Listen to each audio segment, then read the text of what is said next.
Hello, everybody. Welcome to the 2020 European Rental Awards and Market Update, organised by International Rental News and the European Rental Association. I'm Murray Pollock, the Managing Editor of the magazine, and I'm pleased to be hosting the event today. This is the 13th time that we've organised the event, but obviously the first time we've done it in a virtual format. So we've added a little value this year by having a couple of market experts to talk to us, and also a senior figure in the industry, Pierre Bowles. So we hope that even though it's a different format, we can't share a glass of wine, but we can still enjoy something together and add a bit of value to the event. So I just want to make my co-host Michel Petitjean live now. Michel, if you could, there we go. Hello, Michel. So Michel is going to explain a little about the format for today. So over to you, Michel. Thank you, Murray, and hello, everybody. As Murray said, the format is new because of the COVID-19 pandemic, but we did not want to that prevent us from celebrating the achievements of our sector this year. As we are reaching mid-year in 2020, and we are expecting a strong recovery after a disastrous Q2, we have prepared a series of presentations which will consider the situation in Europe regarding the construction market, equipment sales, and equipment rental. After a quick summary on Q2, we will concentrate on Q3 and 4 and 2021, especially for construction, which is what will drive the trends for our activities over the next 18 months. We will start a presentation from Martin Seban of IHS Markit, and follow that with the first part of the awards covering 3 categories. Then we will have our second speaker, Chris Slade of Off-Highway Research, followed by the final 3 award categories. The last section will be a presentation by Pierre Bowles, President of the ERA and CEO of Bowles Rental. The entire event should not take longer than 80 minutes. I will now hand back to Murray. Thank you, Michel. I should let you know that we have over 500 registered delegates for today, so that's fantastic. Thanks for your interest. Thanks for taking part. Before we move on to our first speaker, Martin Seban, I want to say a big thank you to the sponsors today. You can see their logos behind me. We have 3 award category sponsors, and they are Caterpillar, Ritchie Brothers, and Spartan Solutions. And then we have 5 supporting sponsors who are DXB Pump and Power, Tobroko Giant, HG Super Scub Mini Dumper, Intrador, and Volvo Construction Equipment. I say again how grateful we are to you for your support. If any of you would like to post social media during the event, then you can use the following hashtags, hashtag rental awards and hashtag KHL webinars. So that's hashtag rental awards and hashtag KHL webinars. Okay, so let's move to our first speaker. It's Martin Seban. Martin is the Consulting Director at IHS Markit. Martin's a very experienced forecaster in construction markets, also knows the rental market because he works with the ERA on their annual rental market reports. If you have any questions for Martin or any of the speakers, then you can ask questions using the Q&A box within Zoom. I can't promise that we'll answer them all, but we'll do our best. So now I'll switch to you, Martin, if you're ready. Hi, Murray. Thanks for the introduction. Can you confirm that you can see my screen right now? Yes. Fantastic. So many thanks. The idea for me today is to give you an outlook of the European construction market and try to figure out what's the outlook for the next quarter, and maybe do a quick step back to see how was the beginning of the year and what was the initial start of the year. So if we start with 2020 and early 2020, what's important to notice is that we come back from a few years of growth Back in 2017, we were growing for the Eurozone at a 3% growth in real term. And even if the growth since was going down, we were still expecting a growth of 1.5, 1.6% in 2020 for the Eurozone. And that's important to understand when looking at the big change introduced by the coronavirus pandemic. And if we are looking at the high frequency data, meaning the monthly data coming from Eurostat or IHS Markit, you can see that the beginning of the year was quite good and quite robust, especially when you are looking on the right of the slide of the more than 5% growth January 2020 compared to January 2019. And just below, you have a view also on the confidence index, the construction PMI index, where basically the traction was still there even in February. That being said, what you can easily see in the graph is that this drop was quite strong. And between February and April, we ended up with roughly a 30% decrease. Very important. And that translates very well in the confidence and construction index, where we posted in April a 15-point confidence, which is a record low level, and which is a good translation of the confidence that people were having, where they were keen to lose their job, their investments, but also in that case, a real issue about health, which is quite different from 2008 during the financial crisis. So yeah, to start, there's really two things which are important. The beginning was quite good, and the face of the 2020 changed drastically. As a result, in terms of annual data, we downgraded our forecast from 1.6 plus 1.6 to now minus 5.6, which is a huge change, more than 7-point difference between the estimates before and after the crisis. And what's also interesting here is to mention that there was lots of discussion during the pandemic about the V-shape, the L-shape, and all sorts of recovery. And what we see, and we will get back to that later, is that we do not expect a rebound, but more like a pickup, because as you can see, our estimate for 2020 is only of 1.7, which is not a lot when you are thinking that the initial drop was of more than 5.5%.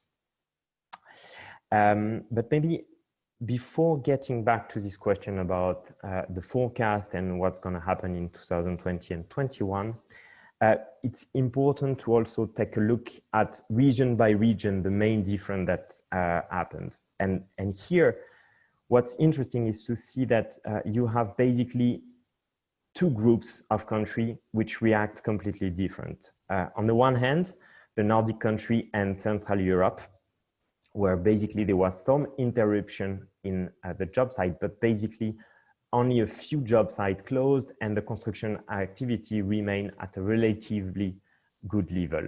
That's what you can see on the right again, with quotes from the National Association and also the input coming from the Eurostat about the production month by month.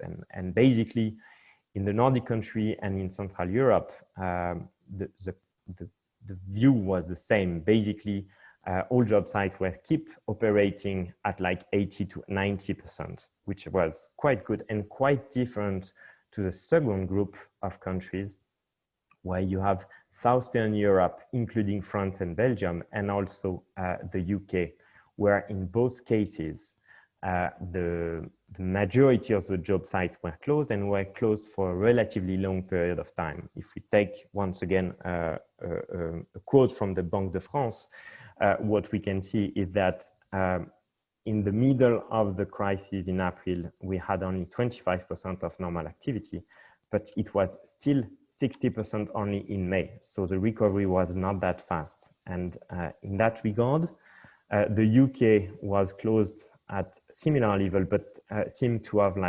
reacted and reopened quicker That being said, doesn't mean that they will not suffer from the crisis, but we will once again talk about that a bit later.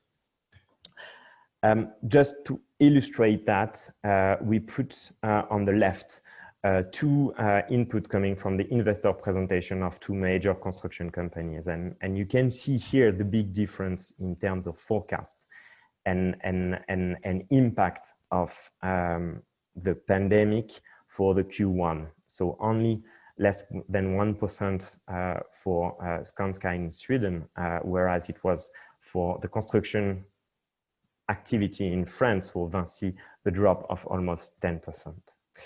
And it's important here again to look at that, thinking that half of this quarter was in some way a normal life.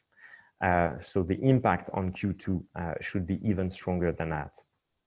So that's something that is very important to take into consideration. So what's, now that we have said that, what's ahead for the end of the year and for 2021? As we said, there was a big difference between countries and regions, and they were not impacted the same way. That's absolutely true. That being said, all of them will suffer from a very high impact because the impact of the pandemic will be not only regional, but also sectorial. And sectorial, it will be impacted in the short term for all countries almost equally. And what we try to put in the table that you have on the left is the articulation of how the money will be spent and how the investments will be impacted for each of the sectors on the quarter of a short-term view, meaning the next 6 quarters. And if we start with the non-residential, for instance, which will be the sector the most impacted by the pandemic, it's obvious that the decline of profit of companies will impact largely their way to invest in new facilities, in new buildings. And their way to save cash flow and decrease investments will be a strong push for reducing the construction output. And if this can potentially be offset by and counterbalanced by some growth of online shopping with warehouse and other construction that might be growing due to the pandemic, the impact will be very important. On the residential segment, even though there was lots of initiatives and programs from the governments across Europe to save jobs, the impact will still be there, and you will have an impact in purchasing power for the household that may cause some disruption of the residential building. And you have also potential factors that can increase even more this impact. In some countries, we are talking about rent control, for instance. And we don't know if that's going to be a real trend, but the way that some people are thinking to leave the city and go back in places with less urbanization might also impact some of the project profitability. In some ways, the infrastructure will be the segment, obviously, that will not be so much impacted, even if public authority will be keen to finance the economy and to push the recovery by investing in infrastructure. They cannot offset all the drop coming from the private sector. And that's something which is very important, in addition to something else, which is that basically to protect the job of the people and to invest in new infrastructure, the level of debt of many of European countries will become to be very, very difficult to sustain. So even if in the short term, the infrastructure segment might hold on, in the long run, it will be a real challenge because basically lots of states will not have the money and will not be able to afford in a new infrastructure program. And just as a reminder, usually in a normal country, the demand from the public sector is accounting for 1/3 only of the total construction spend, meaning it will be difficult for this 1/3 to compensate and to counterbalance the drop of the other 2/3. And if we are looking a bit deeper, on top of this 1/3, only 1/3 is coming from national authorities and the rest from local authorities, which are suffering a lot and will suffer a lot from the pandemic. So basically, it's difficult to find a way to compensate the drop and the expected drop for the construction outlook. So what's ahead? The way we see it, it's a long way back for construction, and that's our projection, which do not take into account the possibility of a second wave. So far, what we say is that, as we said, Nordic countries and Central Europe will be quite drastically hurt, but the big hit will be definitely on Southern Europe and on the UK. And what we say is that 2020 is a challenge, but 21 will be a challenge as well. And we talk about a pickup and not a rebound, because what you see on the left, is those forces that are very much at stake here.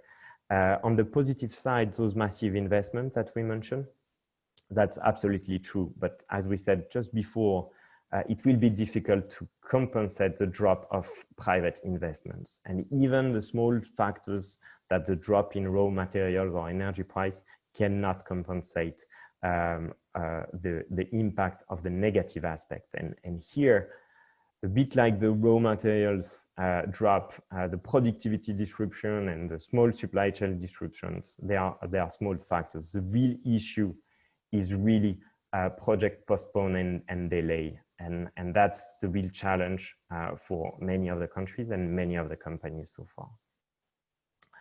I know it was a bit short, but I think I'm on top of my 12 minutes.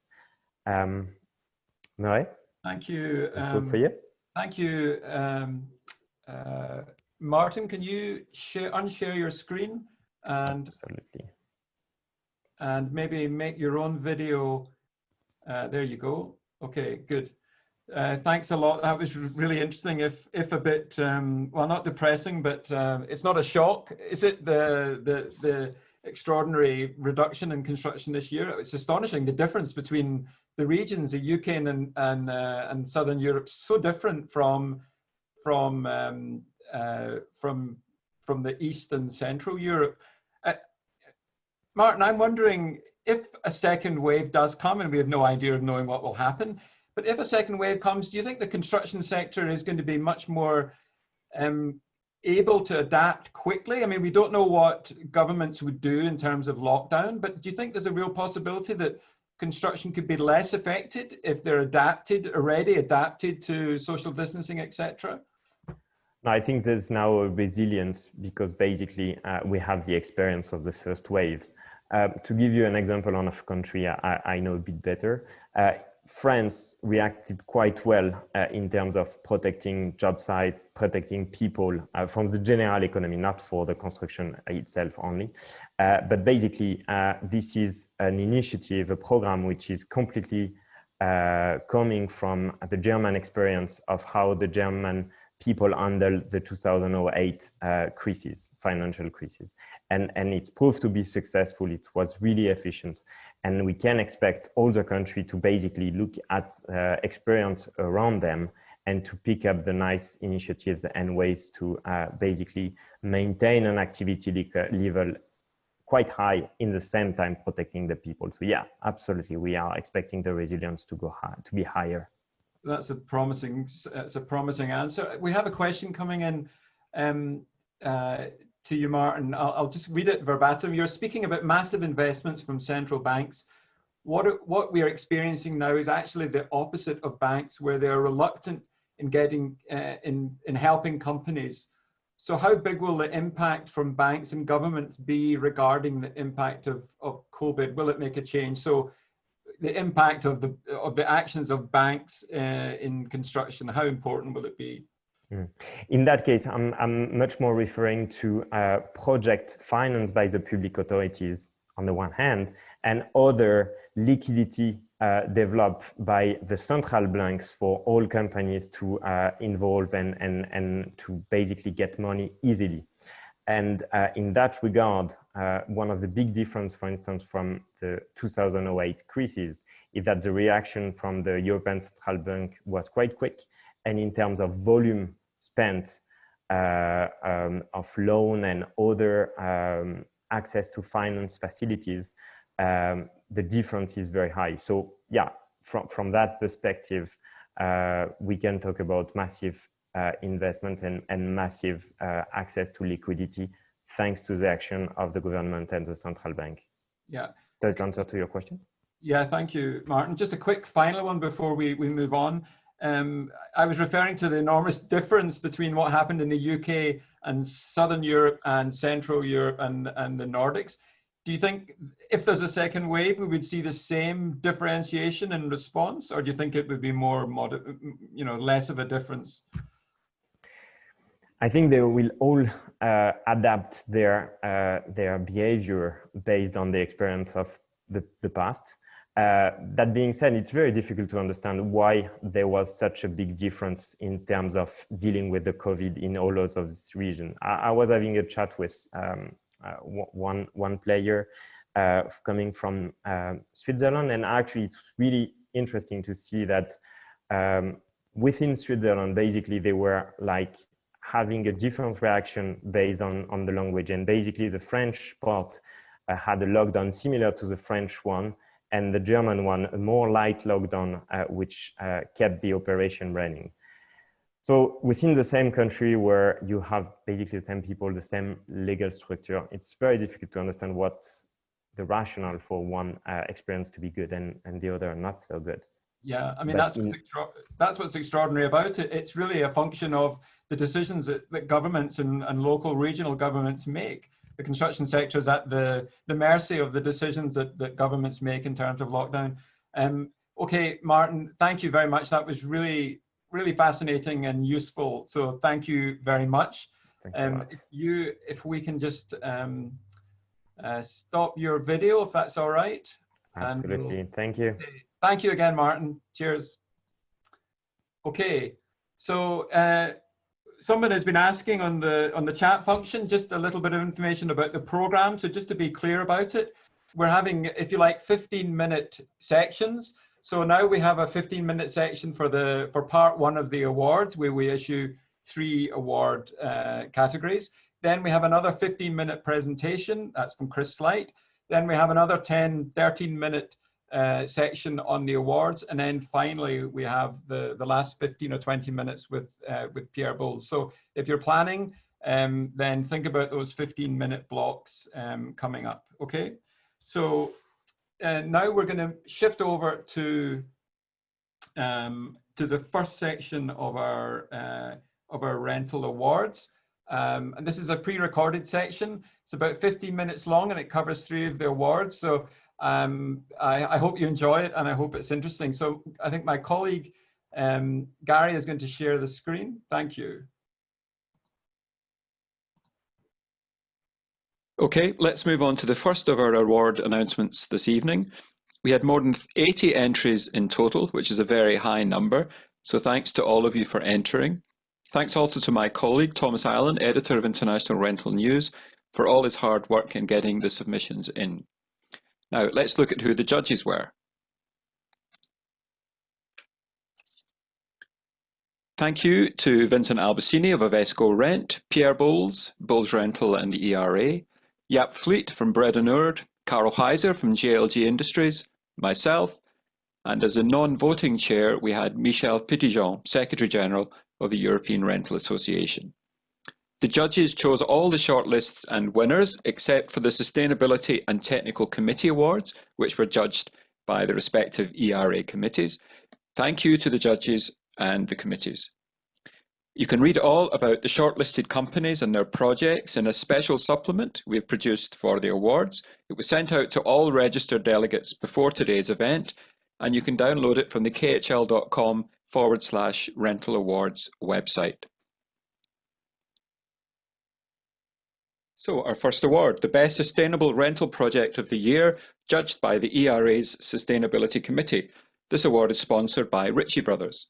We have 3 shortlisted companies as follows. Danish rental company GSV for its efforts to promote sustainability and its holding of a major sustainability conference last year. From the Netherlands, Hoogvert for its work to reduce CO2 emissions for its customers by investing in a battery and hybrid powered fleet. And third and finally, Volvo Construction Equipment for the results of its ongoing projects to minimise CO2 emissions and energy consumption during its operations and from its equipment. To announce the winner by video, please welcome from Ritchie Brothers, Jeroen Reich, Senior Vice President and Managing Director for EMEA and LATAM. Hello everybody, I hope you're all safe and well. Ritchie Brothers is very pleased to be sponsoring the 2020 Best Sustainable Rental Project of the Year Award. It gives me great pleasure to announce that the joint winners are Volvo Construction Equipment and the Danish rental company GSV. Congratulations everybody.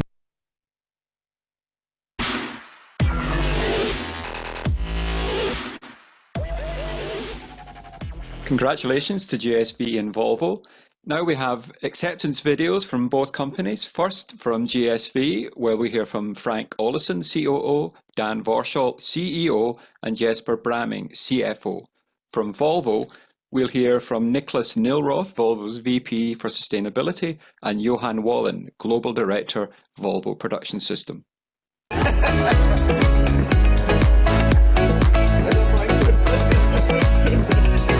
When I got the call, I immediately popped the best champagne I have in the fridge. So fantastic, and I'm so proud. It is so gratifying for our company. It's a journey we've been on, and it's culminating with this reward. We felt the need to encourage the development of green solutions. We felt we had a lot on our shelves to offer. On the other hand, we need to encourage the customers and also the end users to start painting up the demand, to start getting the demand for these services. My key takeaway was definitely the good vibes that was in the room, discussion there was, and very many good ideas with our customers. How can we go do this together? Because it's not a one-man show. We need to do this together with customers, suppliers, to have the right effort in the future. For GSV, this is a fantastic part of the journey that we're on.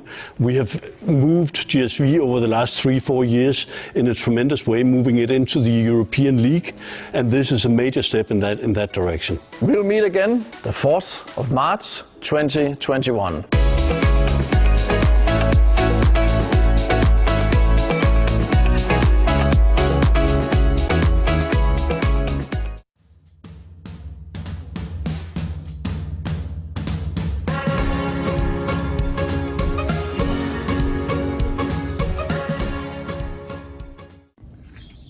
Very welcome to Volvo Construction Equipment. My name is Niklas Nilroth. I'm Head of Sustainability within Volvo CE. We are so grateful to receive the Sustainability Award. Thanks a lot. Today we are in Braås, one of our plants in the south of Sweden. This is the place where our energy management journey first started. And today, this is our first, and as far as we know, the only CO2 neutral plant in the CE industry. Good afternoon. My name is Johan Wallen. I'm the Global Director for Energy Management.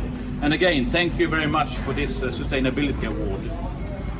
This award is the culmination of many years of activity in our 15 factories around the world. Over the last 5 years, we have saved more than 50 gigawatt hours of energy, and we have reduced our idle electricity with more than 50%. Idle electricity being the electricity that we're using during non-production hours. 2 things I would like to highlight is first, non-energy benefits. We see that we can reduce a significant amount of cost due to non-energy benefits. We can reduce maintenance costs, we can reduce production consumables, we can even indirectly improve quality and safety by working on energy management. And these financial benefits from the so-called non-energy benefits are substantially bigger than the reduction in our energy bills. And this is not something that is widely known. Secondly is that we are using so-called lean manufacturing thinking way in our energy management work. And this teaches all our collaborators and co-workers how to work with continuous improvements. And they can then use this learning and continuous improvements to improve safety, quality, delivery, to make our machines even better. So again, thank you very much for this award, and we are more than happy to share our energy journey with you. And if you want more information, please don't hesitate to contact us. We'll be more than happy to share it. Thank you.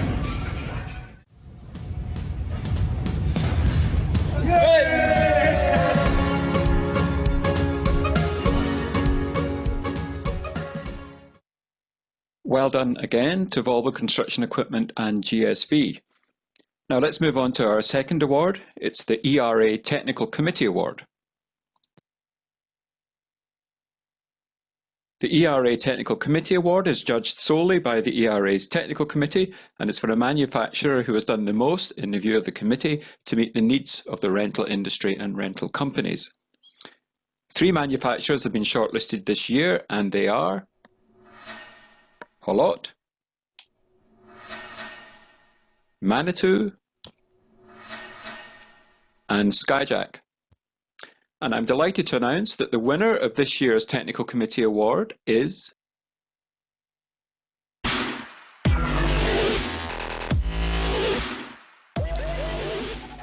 Congratulations to the company. And now we hear from Alan Beck, VP of Global Fleet Sales, Michel Denis, President and CEO, and Laurent Bonheur, Manitou's Executive Vice President, Global Sales and Marketing.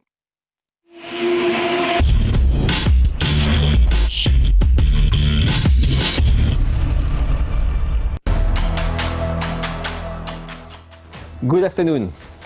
Winning this award has got a very special taste for Manitou Group.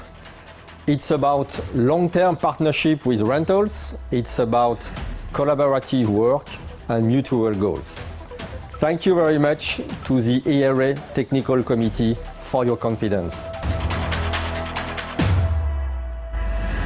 Good afternoon. At Manitou Group, we design, we manufacture machines and services with passion, dedication, expertise, innovation to meet your needs, rental expectation. So we would not have expected better recognition. We are very honored with this award, and I'm very proud of all Manitou teams. And on behalf of all the teams, thank you very much for encouraging us to move forward. Good afternoon. At Manitou Group, we're driven by a passion for products and for customer satisfaction. Rental companies' requirement for excellence pushes us permanently on continuous improvement on machine design and innovations, on TCO optimizations, and on state-of-the-art telematics and connected solutions. Your success is our success, and that's what's driving us. Thank you very much, and hope to meet you very soon.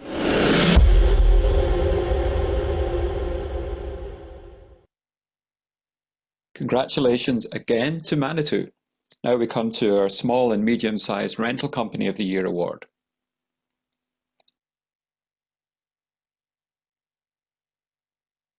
This award is sponsored by Caterpillar and is for a small or medium-sized rental company with revenues of less than 15 million a year. We have 3 shortlisted companies, and they are Cross Rental Services, Dryal, and from Finland, Vatupati. To announce the winner, I pass you on to Caterpillar's Dan Flynn, who is Global Rental and Used Director. Good day, everyone. We hope you are safe and well. We are pleased to be here today sponsoring the Small and Medium-Sized Rental Company Award. It gives me great pleasure to announce the winner, Vatupati from Finland. Congratulations!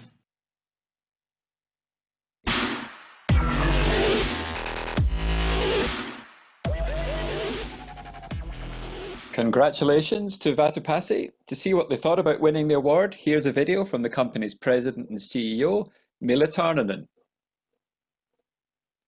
Hi everyone, and greetings from Joensuu. First of all, I want to say thank you for the honorable judges for this great recognition for Vatupassi. This win makes me so happy and unbelievably proud of our whole Vatupassi team. It shows that we are doing the right things and we are on the right path. And we have always thought that we are small enough for high quality, and this only proves that we have always been right. And it makes me so happy. With all my actions, I want to build Vatupassi better and aim higher. At the same time, I want to make the world a little bit better place too. I have 2 daughters and I want them to be proud of me and proud of Vatupassi one day. Of course, I didn't do this by myself, and I have to say thank you for the special team I have around me, and I'm privileged to have them around me. Of course, the first thank you goes to the whole team of Vatupassi, the guys who work here day to day and do the hard work. Thank you guys. This is family business and you are my extended family. I couldn't be more happier to have you on my board. And thank you, Dad, of course, the founder of Vatupassi and our chairman of our board nowadays. You have always been my rock. You always give me advice, even those times that I don't ask for them. But I'm so happy that you always have something to say, and I'm happy that you always go for my crazy ideas. Also, a big thank you for my mom. I'm so lucky to have a mom like you. You have always been my role model, and I'm happy to have an example in my life as a female entrepreneur. You know what I'm going through, and I can always trust you. We did it together, so today we're gonna pop some champagne and celebrate. Thank you. Bye. So congratulations to the first 3 or 4 winners this afternoon. And we're now going to switch back to the presentation for the next speaker. Hello everyone, that's me back. And now we move on to the next speaker we have, and it's Chris Light, who's Managing Director of Off-Highway Research. Chris, are you, I'll unmute you there, and your screen is there, good. Chris is going to talk about the construction equipment market globally, and I think you're going to want to share your screen, so I'll let you take over now, Chris, okay? Okay.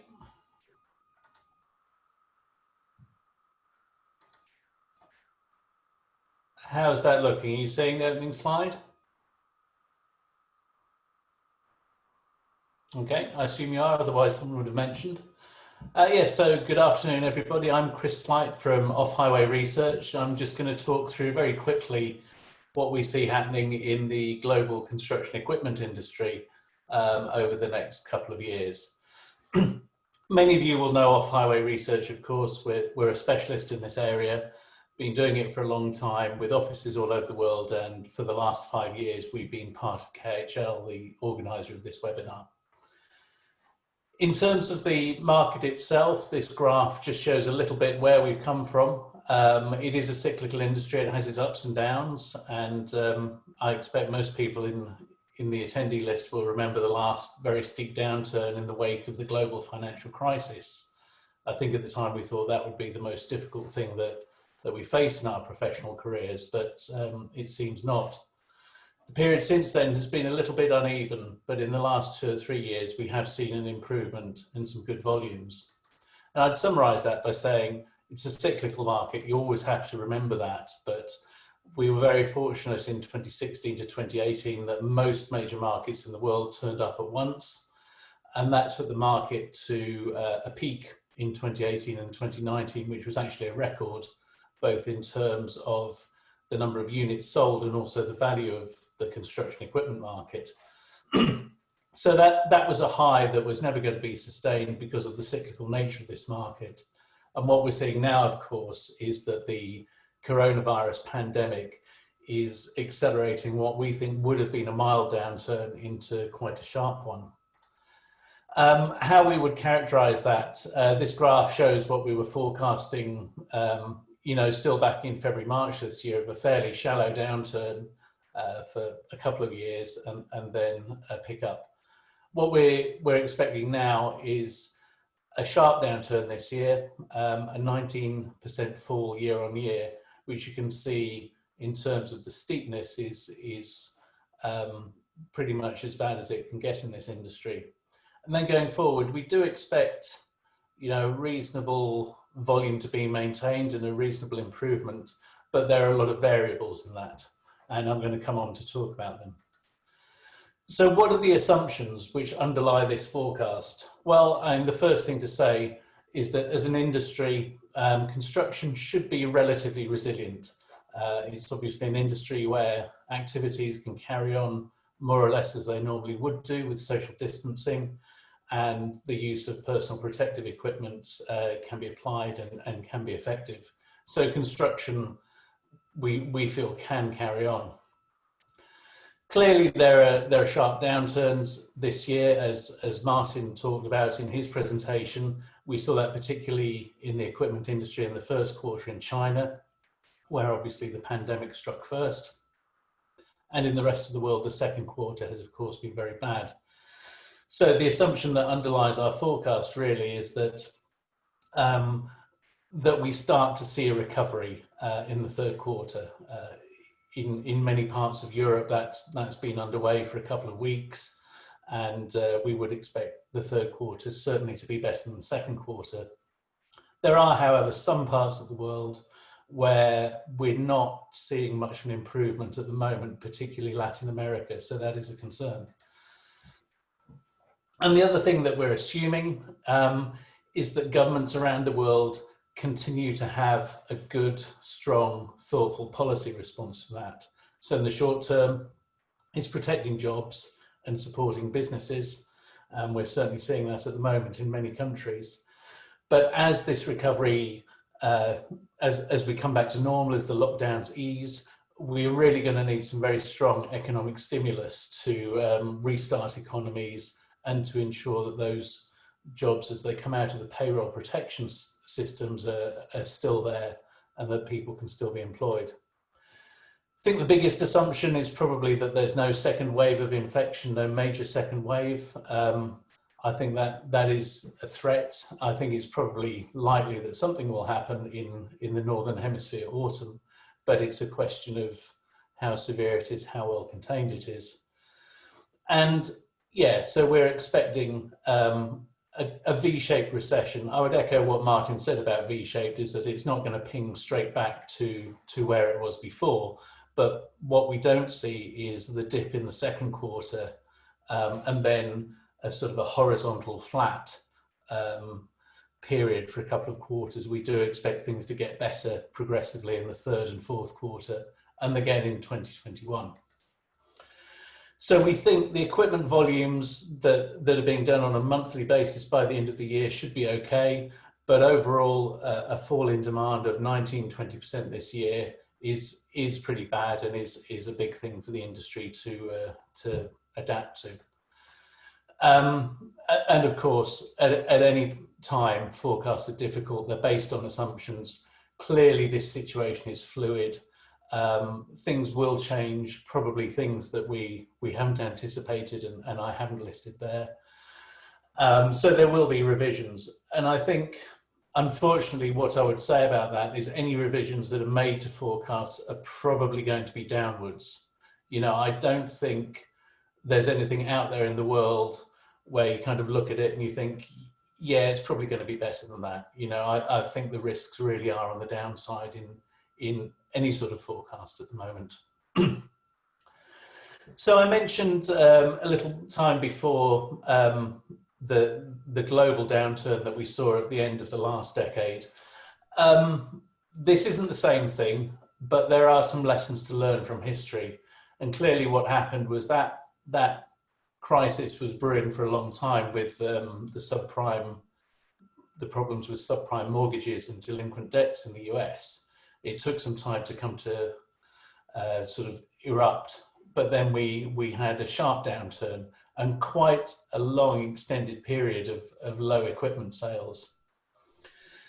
Now, what happened after that is kind of quite interesting, because there are two very distinct approaches. In China, you saw a very big immediate stimulus program, but it lasted about 2 years. And in terms of equipment, you saw a huge surge in sales, and then you saw a bubble burst. And that led to a very long and damaging recession in China that lasted for about 5 years. And in some respects, China still hasn't really kind of sorted itself out after that. There's still too much capacity and too many manufacturers in China. In the rest of the world, the recovery for the equipment industry was pretty slow. There wasn't enough stimulus. It certainly didn't happen quick enough. And then what was put in place was cut off too soon, and governments generally went into this austerity mode when the recovery really hadn't taken root. So that really prolonged this period of fairly weak growth throughout the 2010s.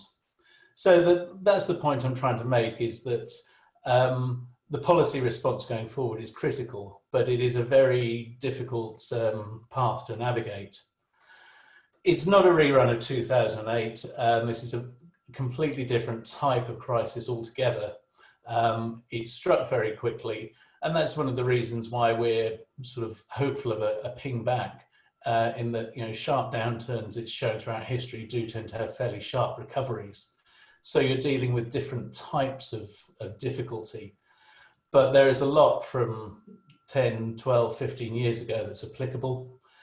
I think personally it's all about the policy response. It's all about what governments do, not only in the short term to protect jobs and protect businesses, but what they do in terms of stimulus starting this year. Really, I think that it has to be big, and there has to be a commitment for not just 1-2 years. I think it's probably going to be a sort of 3 to 5 year program that's going to be required. And this is the problem, you know, not every country will be able to afford these, and therefore not every country will recover as well as it might if finances were in a better shape. And the other thing which I think is a worry is that it is a very difficult path to tread. It requires, I think, brave, thoughtful and intelligent leadership at the highest level. And, you know, not every country in the world has a brave, thoughtful and intelligent political leader at the moment.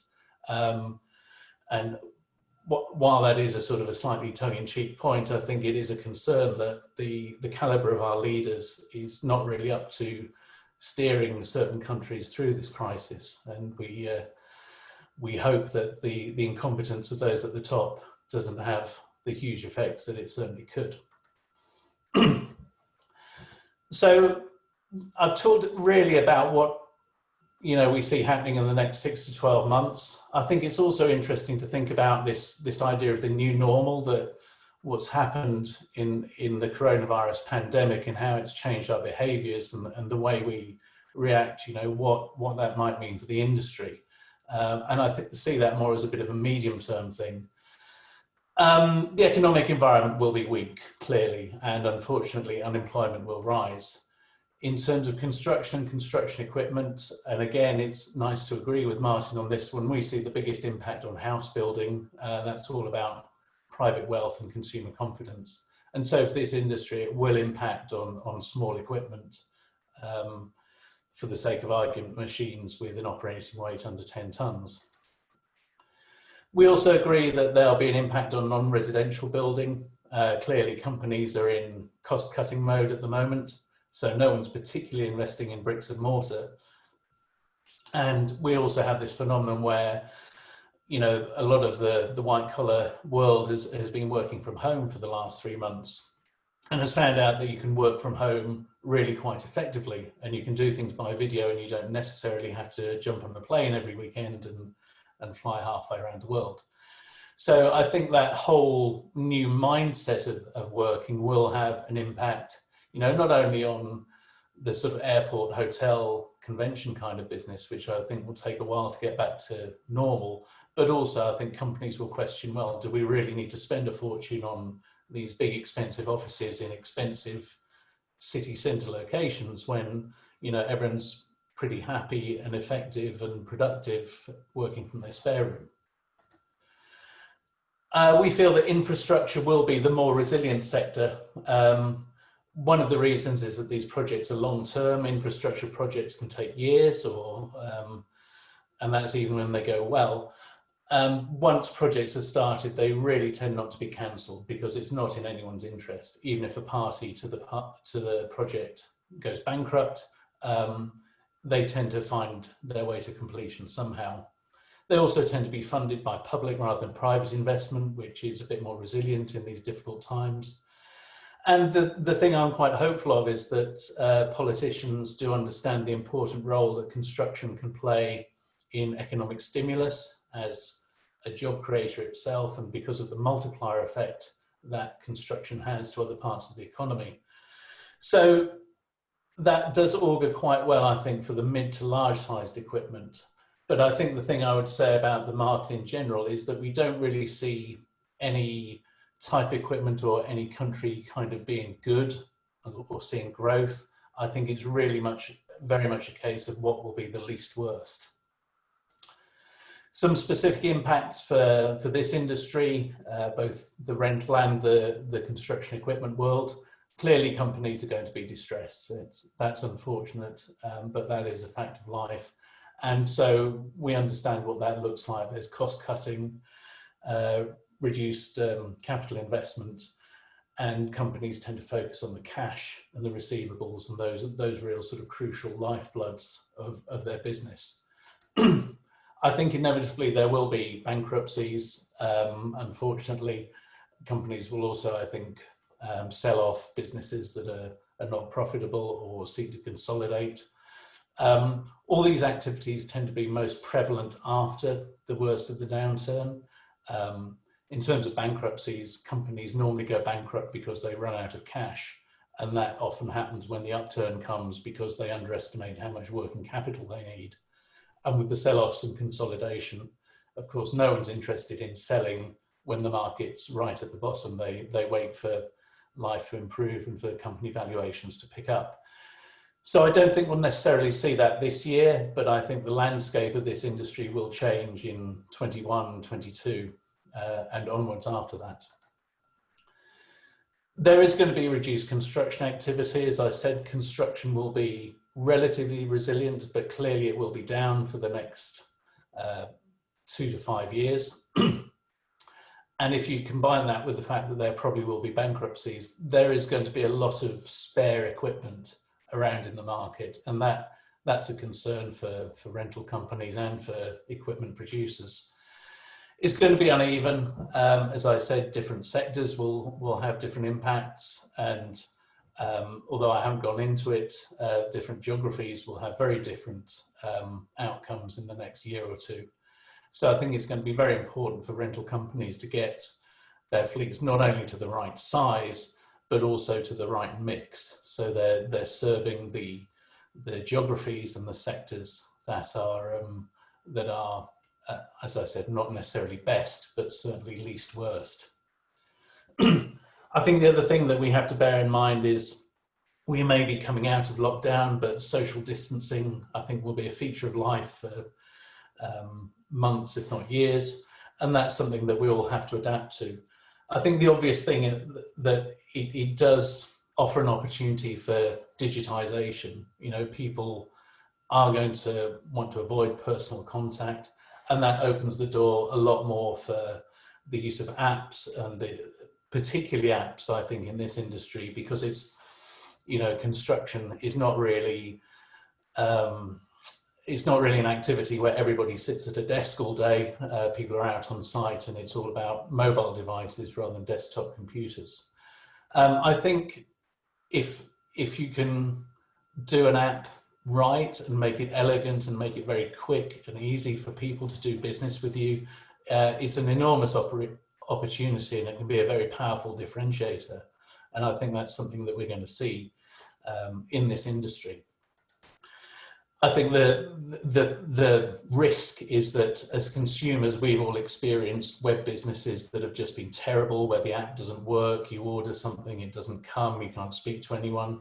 So clearly, if you digitize and you do it wrong, it can be a huge turn-off, and people will leave your business for good. So it's somewhere to tread carefully, I would say, and test before you roll things out. Just to round up, one of the difficulties about a situation like this, which is moving so quickly, is it's a little difficult to know what to watch to get your clues for what's going to happen next.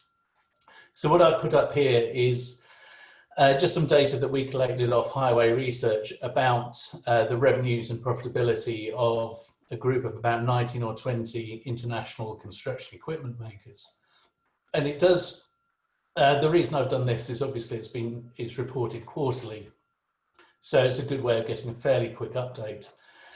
As you can see, revenues were falling away anyway, the point I made right at the start, in that the industry was entering a down cycle anyway.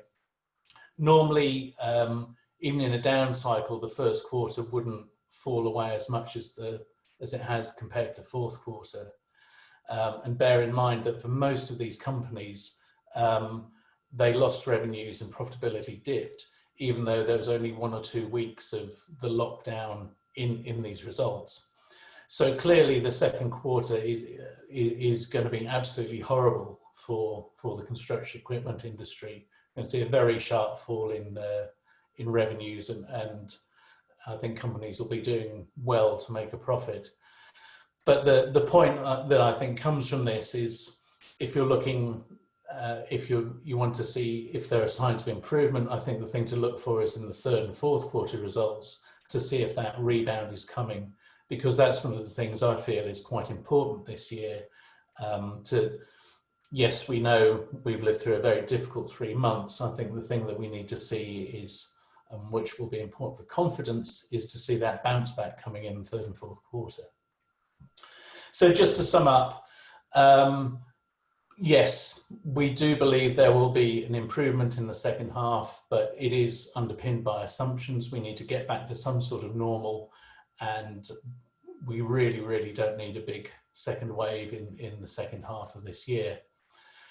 Governments around the world have a lot to do and will do for many years.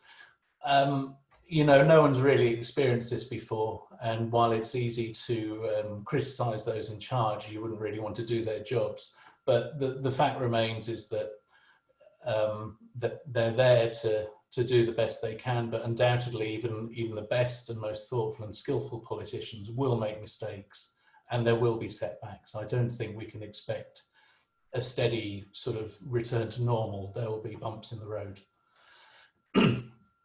The critical stuff clearly is supporting businesses and keeping jobs in place until economic activity can get back to normal. But some sort of weakness is inevitable for the next 1 to 3 years, I would say. Our industry will be relatively lightly affected, but there will still be impacts. And, you know, in some respects, they are quite big. I think it's just one of those things where, yes, just be glad you're not in the aviation business or in the party business. But having said that, when there is a downturn, that's normally when there's the biggest opportunity to grow your business. There'll be opportunities to invest, there'll be opportunities to differentiate, and there'll be opportunities to take market share. But finally, and clearly the most important point, it is going to be a very fluid situation. Everybody has to be alive to how things are changing and will continue to change, and have to adapt accordingly. And yes, I'll be happy to take questions if there are any on the chat. Hold on, Chris. Thank you very much. That was fascinating, and it's very difficult to make any kind of predictions in the current market. You and Martin both deserve awards. We're not handing you out awards today, unfortunately, but you do deserve them. There are some questions. One is just a quick one on the type of investment that companies are making. Do you think that do you have any idea of the demand or the change in demand for electric and hybrid solutions. They're a bit more expensive. So there was a shift towards those kind of products. Do you think this will make it, will decelerate that shift?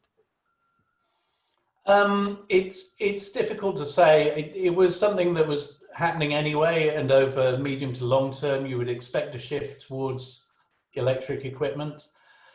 I think it's difficult to say that the current situation would. I can't really see it being a boost for that unless there's a very sort of specific application. As I said, there's going to be a lot of used equipment going around, and that's always a barrier to any sort of new equipment sale. So I can't really see it being positive for the electrification of the industry. Okay, thanks. One question's come in. Obviously, the financial crisis, 2008, banks and financial institutions were part of the problem, or the cause, if you like. And the questioner says that banks and financial institutions will be part of the solution this time. However, in this question is experience, credit insurance companies have slashed credit lines for dealers and customers. Are you seeing any of that when you're talking to dealers? It's not something I've heard about specifically, but I'm not remotely surprised by that. You know, you always see in a downturn that the banks and financial institutions tend to pull back and start to get very conservative about who they lend to and what they lend on and what they'll insure. And I would include in my comments about there needing to be a very strong positive policy response. I think part of what that needs to be is governments sort of doing everything they can to the financial community to twist their arms behind their backs and saying, yes, look, you need to keep financing viable businesses. Yeah. Quick final question, Chris. Coming out of this, when the dust is settled, you're going to have manufacturers in China, manufacturers in Europe, and manufacturers in North America. Who's going to come out strongest after this? Well, it's interesting. I think going into this, there were one or two OEMs that were a little distressed and weren't making great profits, even in a very strong market. So clearly, they're the ones that are under greatest threat of bankruptcy or being broken up. And you know, I think a lot of the Chinese OEMs will view we'll see some opportunities there to acquire companies in Europe and North America, because the problems they've had in their quest to be serious global players have been getting into Europe and North America, which comes down to the access to distribution. So I think if anyone's going to be doing sort of big acquisitions, it probably will be the Chinese, and they'll probably come out of it a little bit stronger as a result. Great. Chris, thanks again. That's great. We're going to move on with the program, and I'll stop your video, but thank you very much again, okay? My pleasure, Murray. Thanks for having me. So now we're moving on to the second and final part of our awards presentation. This is a bit shorter than the previous one. So after that, it's about 13 minutes, and then we'll come on to the final presentation, which is a presentation by Pierre Bowles, and we'll have a discussion around that as well. So if I can ask my colleague to share the screen for the second awards presentation, please.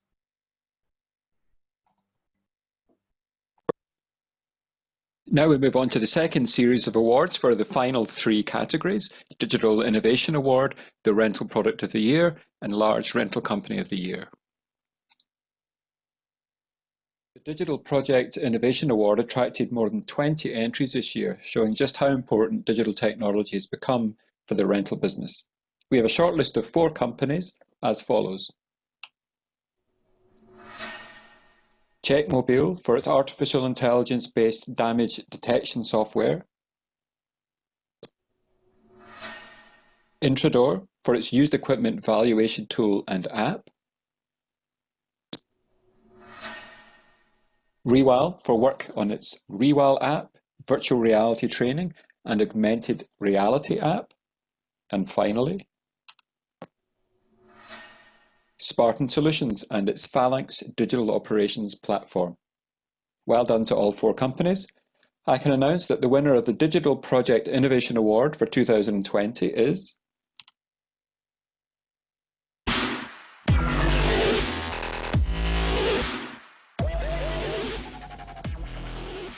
well done to Spartan Solutions. Here is Jim Green, Spartan's CEO, with their acceptance video. Wow. Oh, thank you. Thank you very much. Rami Rent Norway and the whole Spartan team will be absolutely delighted. This is a real honour. I would like to say thank you to a few parties. Firstly, to the European Rental Association panel for this wonderful award. And also, we wouldn't be here if it wasn't for the drive and determination of our customer, Rami Rent Norway. So I'd like to say thank you to Øyvind Emblem, their Chief Executive Officer, for his vision and determination, and also 2 members of his team. Annika Nygaard, their Project Manager, for her professionalism and pragmatism, and also Lars Zal, their Director of Fleet and Supply Chain, for his operational leadership. Finally, to Callum Brown, our Project Manager, who led the Spartan team to deliver these fantastic business results that Rami Rent Norway got from this project. It feels great for my company to have this recognition, and I've got no doubt that we'll have a few beers with the Rami Rent team to celebrate when we can all get together again.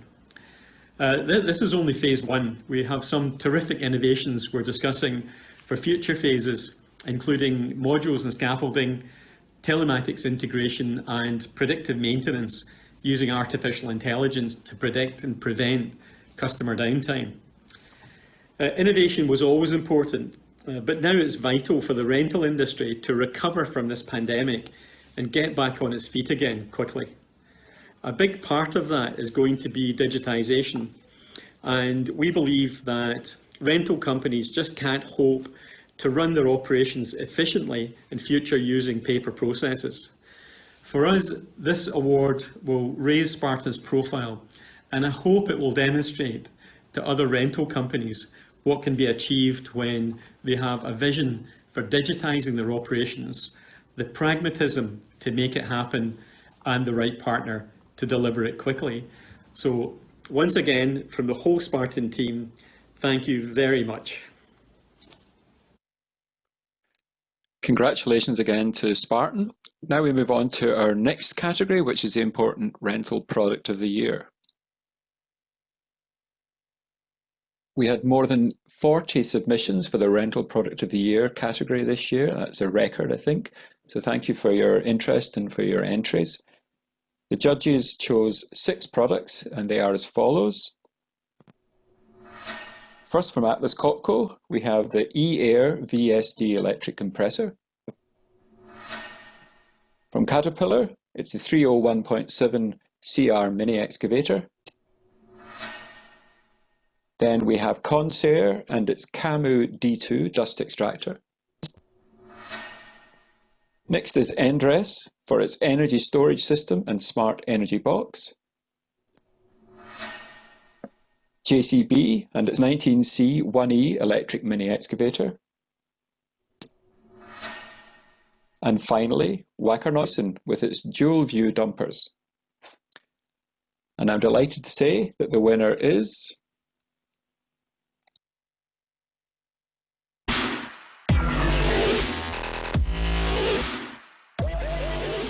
Congratulations to the company, and here is Wacker Neuson's Chief Sales Officer, Alexander Greshner.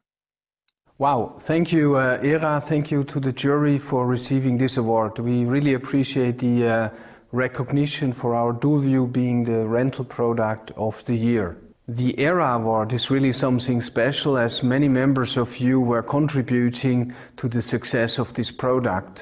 During our Voice of Customer sessions, a lot of rental companies from France, from UK, from Germany, together with operators from all over Europe, were working on the challenge to improve safety and security for operators and the environment on job sites while working with dumpers. The target to reach maximum safety, high visibility and maximum ergonomic standards for the operator did finally lead to the dual view concept. So what is it? What is the product? What is dual view standing for? If you operate a dual view, you have unobstructed visibility while driving or working with the machine. This is realized by a 180 degrees rotating operator platform, which allows the driver to have the perfect view on the skip while loading and unloading material. Just by turning the seat 180 degrees, he has the best visibility driving the dumper on and off the job site. This is just like driving a truck with the advantages of a dumper, with the off-road capabilities and the high traction of such product. The dual view was introduced early 2019 and yes, we were aiming for success and we reached success in the classic dumper markets like UK, France, Switzerland, Austria and Spain. What was rather unexpected and really let's say a good surprise for us is how the dumper, the dual view, made an inroad in other global markets. Well, anyway, I was supposed to talk 2 to 3 minutes and not to talk too much about our features, so I want to use these last moments to thank once again ERA, to thank the jury to choose us, and really important to me is to thank the customers, you, and our team that was contributing to the success of this machine. And I wish everybody that is using it safety, a lot of fun and success with our product. Thank you. Congratulations again to Wacker Neuson. And now we move on to our final award this year, which is for the Large Rental Company of the Year. The Large Rental Company of the Year award is sponsored by Spartan Solutions. And there are 3 shortlisted companies as follows. Loxam, based in France. From Italy, Molo Noleggio. And from Finland, we have Renta. To announce the winner by video, please welcome back Jim Green of Spartan Solutions, representing the sponsor of this award. Good afternoon, everyone. I hope you're all keeping safe and well. Spartan Solutions is very pleased to be one of the main sponsors at this European Rental Association 2020 Awards event. It gives me great pleasure to announce that the award of Large European Rental Company of the Year goes to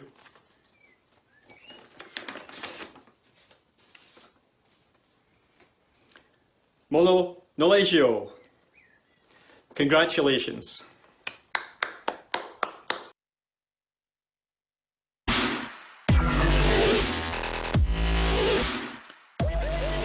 Congratulations to Molo Noleggio. And here's the company's CEO, Mauro Molo, and his brother, Roberto Molo, who is the Vice President.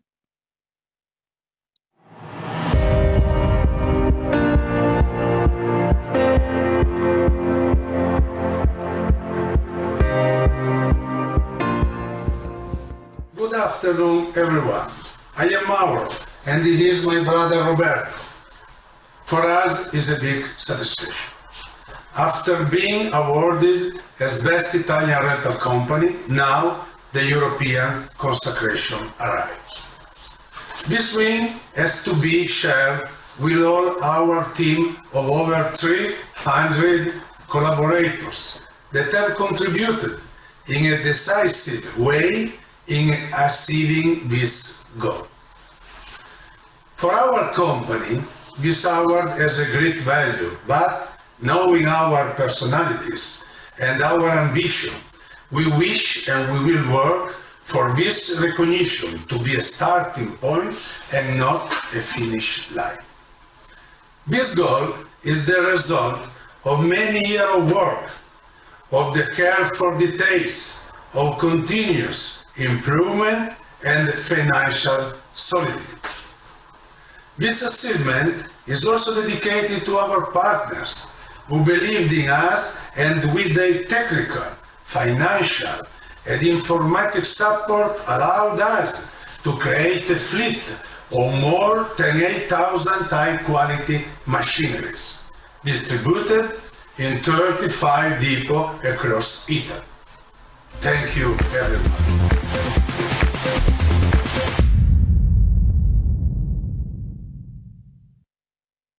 Congratulations again to Molo Noleggio.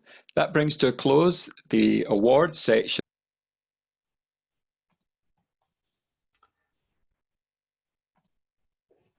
Okay, we should be back. Should be seeing my screen. Hold on just a second. Okay, good. That's the awards finished. So congratulations to all the winners. Your trophies will be in the post, as we say. And now we come to the final section of the program, and we have a keynote presentation from the ERA's president, Pierre Bowles, who's also, of course, the CEO of Bowles Rental. He'll give us a presentation on how the rental market adjusted to the COVID environment, and also have a look forward to what he thinks is likely to happen in the coming months and year. So if I could ask Pierre to share his video. Hello, Murray. Hello, Pierre. I'll let you carry on now, and I'll leave you to it, okay? Hello. Yeah, sure. Well, good afternoon, ladies and gentlemen. First, let me congratulate all the winners of the European Rental Awards on behalf of all the judges. This ceremony is always a great opportunity to see the dynamic of our industry, a moment to talk with each other and to share insights. Not a big change, not a big chance. What exactly? What is it over there? Change. Oh, okay. Not a big chance for me to talk at the end. But on the other hand, it's very weird to be here alone and not have a big audience. But I have done this before, the closing ceremony of the ERA as a president, and now I'm here doing it from Sittard. A lot of things have changed, like the fact, not being on stage, that we won't take the opportunity of a nice evening to network, and most of all, that the last months were very, very strange and totally not normal. And this is what I want to address today. Where are we now? What is the situation of the equipment rental industry in Europe? And what are my expectations about the industry after COVID-19? At the peak of the sanitary crisis in April, the equipment rental activity in Southern Europe had an unbelievable decrease in revenue, between 60 to 85%. Also, the Northern and Central Europe rental companies were hit hard and lost between 20 to 60% revenue in April. The COVID-19 crisis has also meant difficulties with customer contracts, the maintenance and security of our equipment, and of course, worsening payment terms. The outlook for the construction sector is uncertain, with fewer projects being launched, and the event industry has been brought to a halt. In order to deliver my speech today, I have asked the ERA staff to launch a quick survey on market trends. Clearly, the situation has not been equal in all the regions and has been different from one rental company to another. If we consider the main markets in Europe, we can divide them in 4 major geographical areas: Northern Europe, Western Central Europe, Southern Europe, and the UK. Murray, you can show us the first slide, please.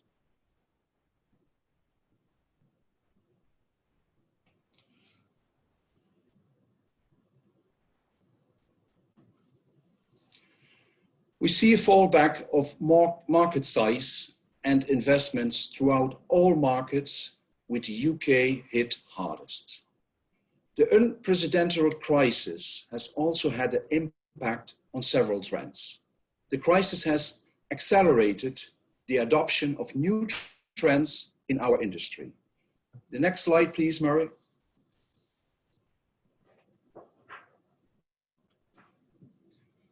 On employment, there will be more health and safety concerns.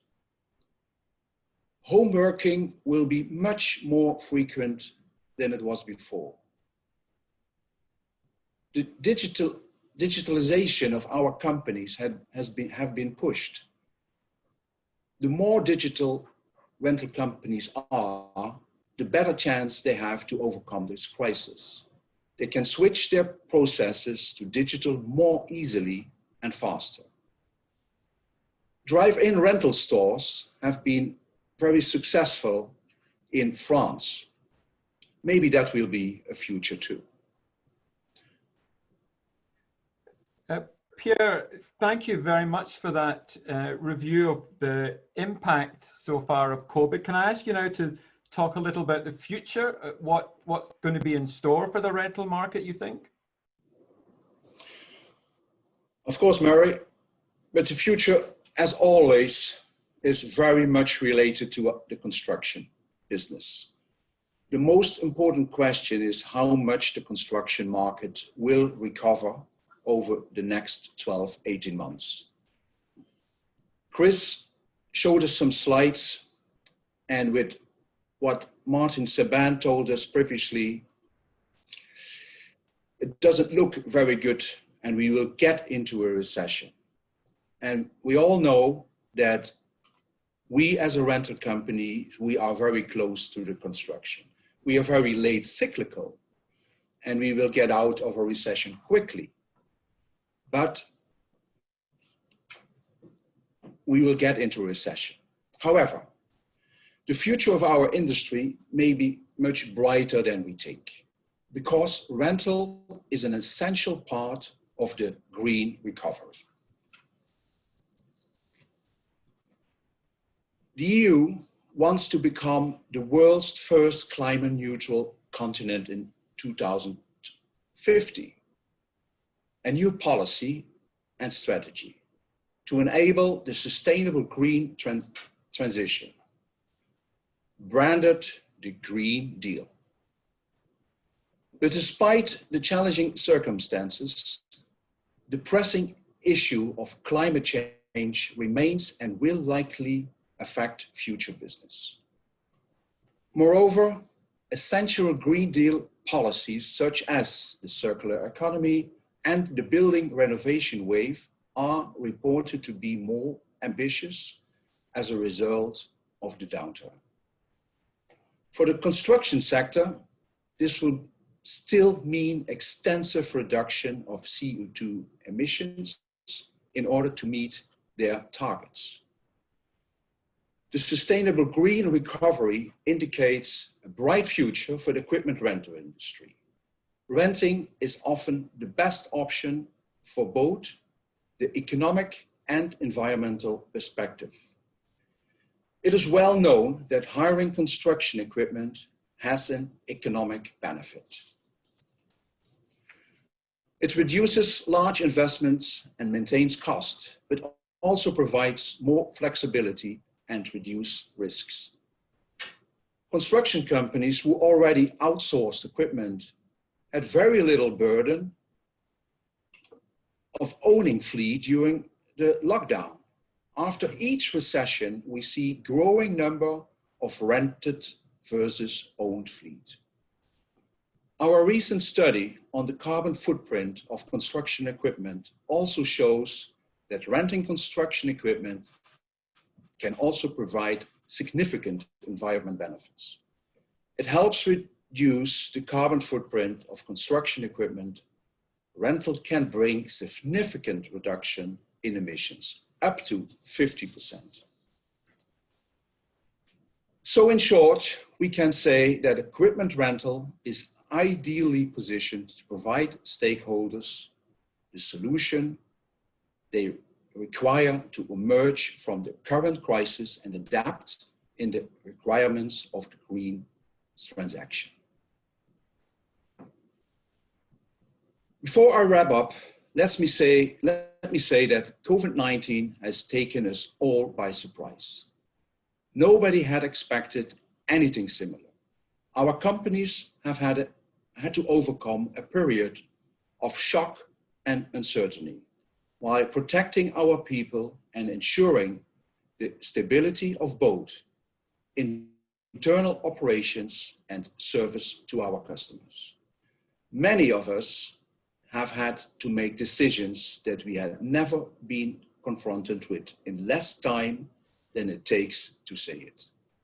And the future is still uncertain. However, we learned a lot. Let's use this and make a better future for the equipment rental industry.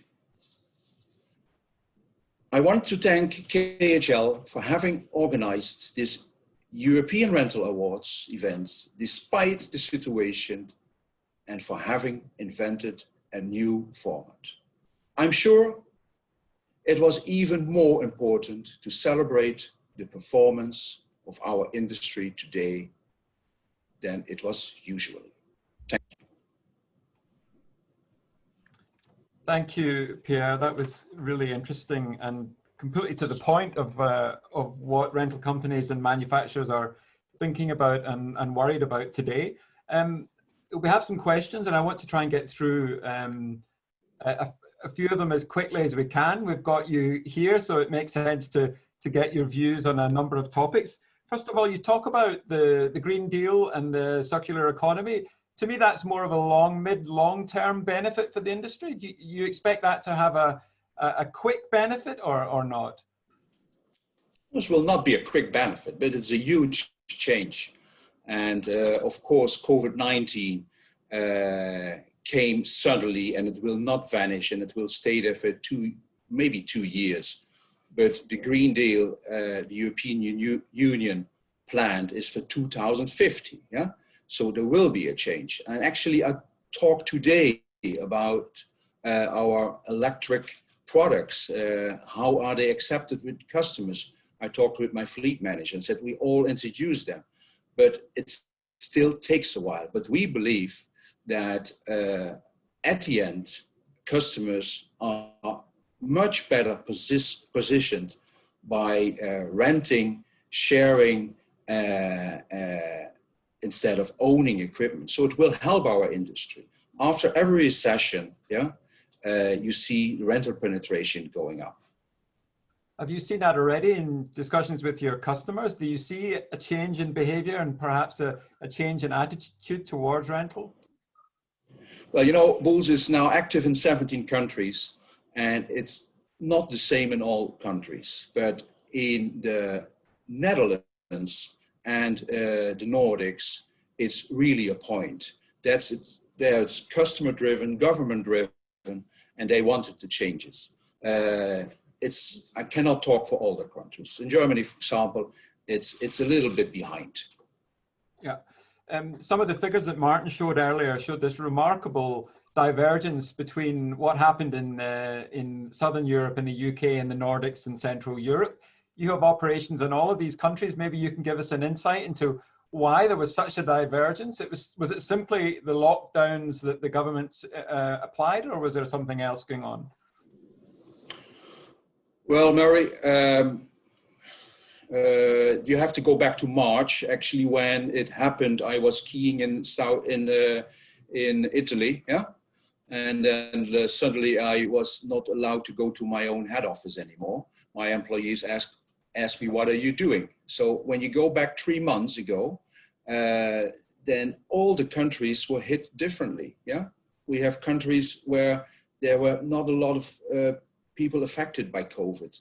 The decisions they made, and the Dutch government, I think they took some smart decisions by having a lockdown, but not closing the construction sector. In the Nordics, everything was running. In Germany, all the construction sites were open. The DIY stores in Germany were open, but the DIY stores in France were closed. So it's the government decisions that actually helped. For us, our most severe country was at first Belgium, where construction sites were closed and the revenue broke down with 50%. Then the UK is now still the hardest hit country because they didn't react so quickly. It's very difficult. I can't say which country did the most smartest decisions, but I'm for sure that we will not have a second lockdown because no country can afford that. And I suggest that everybody, as soon as a country introduces an app, a COVID app, please put it on your phone so that you can keep this crisis down. And in Germany, it works perfectly. That's just a suggestion to everybody. Okay, thanks. Don't work for a second lockdown. Take and use the app. Okay, good advice. We had earlier the question about investment in electric and hybrid. You were just talking about how you see a demand rising from customers, but it is more expensive equipment. Is the crisis making you pause and think twice about investing heavily in electric and hybrid machines? At Bulls, we're still buying this equipment. Actually, we bought recently a lot electrified equipment because it's customer demand. But I can't talk for the whole market. But there is still demand for special equipment, and all the rental companies, I suggest invest in the right fleet and invest in fleet which customers want. Yeah, we have a question from someone asking about OEMs entering the rental market directly. This has been a live question in the market for decades. Perhaps if OEMs are suffering, they'll be looking for different revenue streams, different models for doing business. What is your view on the OEM direct involvement in rental? Well, Murray, I'm in business 40 years now, and I see a lot of OEMs. Sometimes it's getting into the rental industry. It's a mix. Sometimes they collaborate with rental companies or with dealers. I'm just more looking at a generalist rental company. It's mostly special equipment, very often in earth moving equipment. I don't see it in access equipment. For me personally, 20 years ago, I was always a bit in shock when those big manufacturers thought I want to get into rental industry, but I learned that it's just a small part of their business.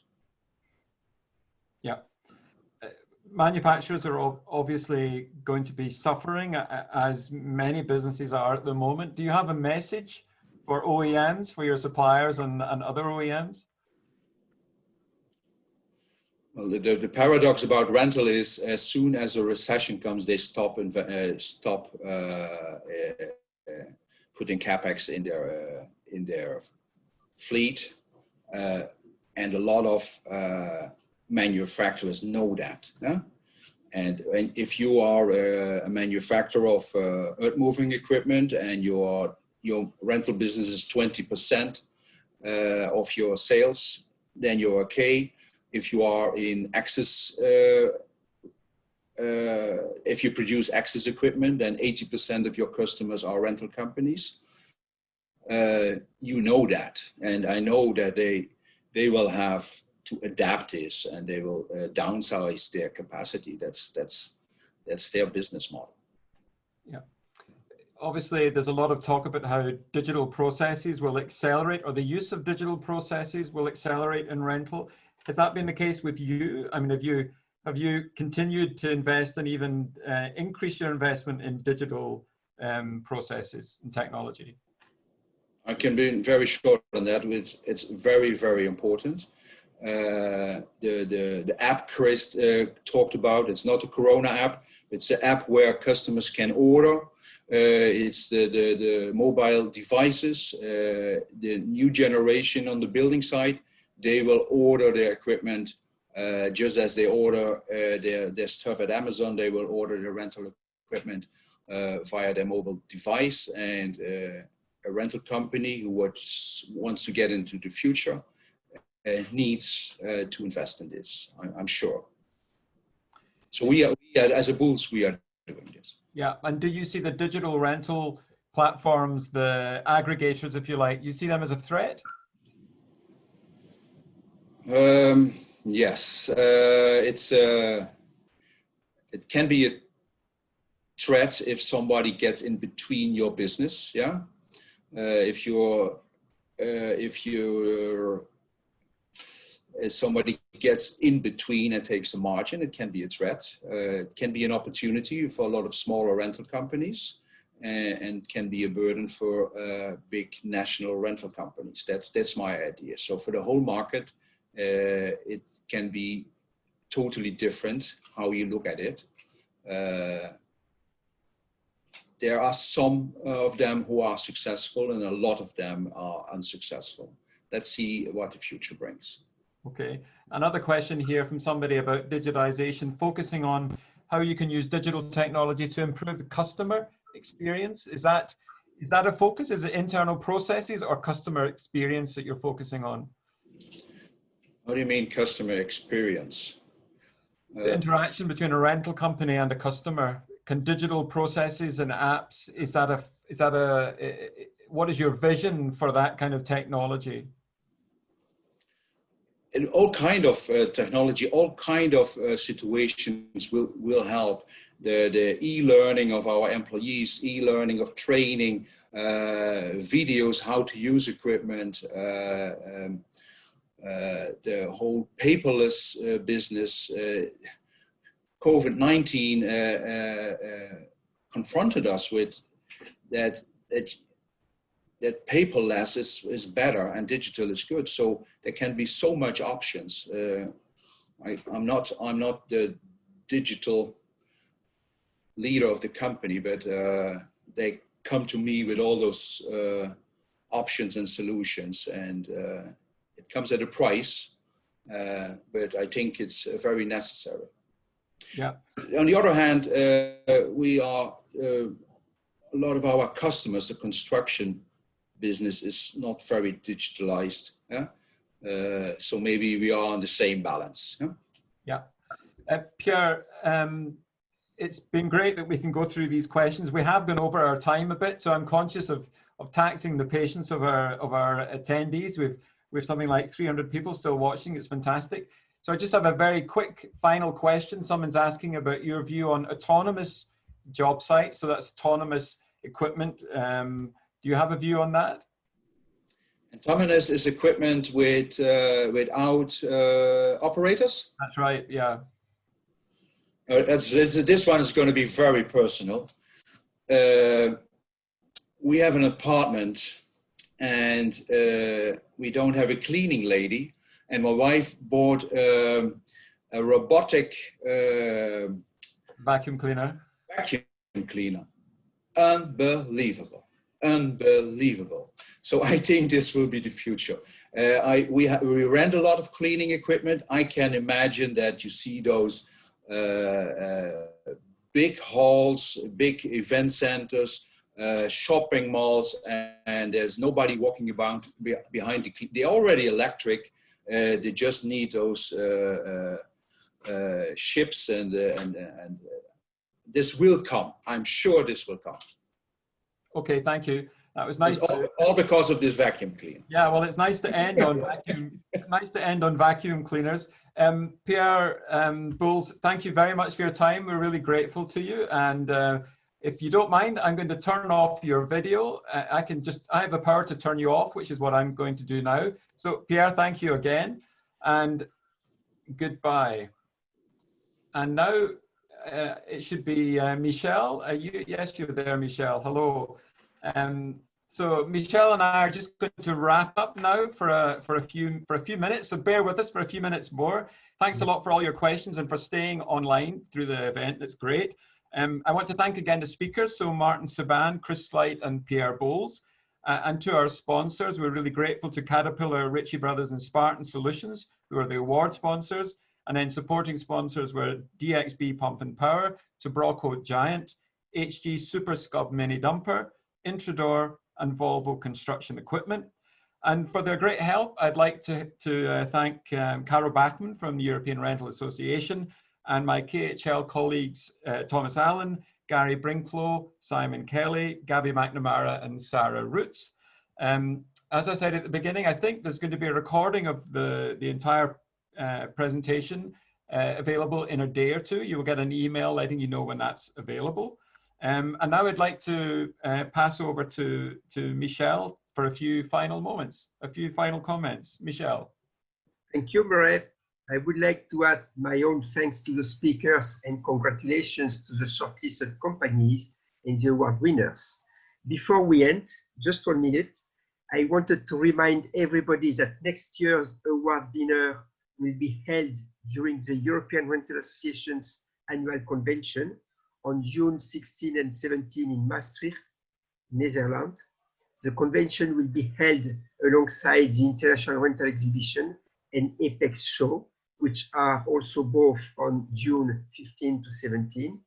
By that time, we hope that life will be back to normality, and we look forward to being able to meet you again as an industry and learn from each other. On behalf of ERA and IRN, I thank you all for watching. I hope that you enjoyed it as I did, and I wish you a good evening. Thank you. Goodbye. Thank you, everybody.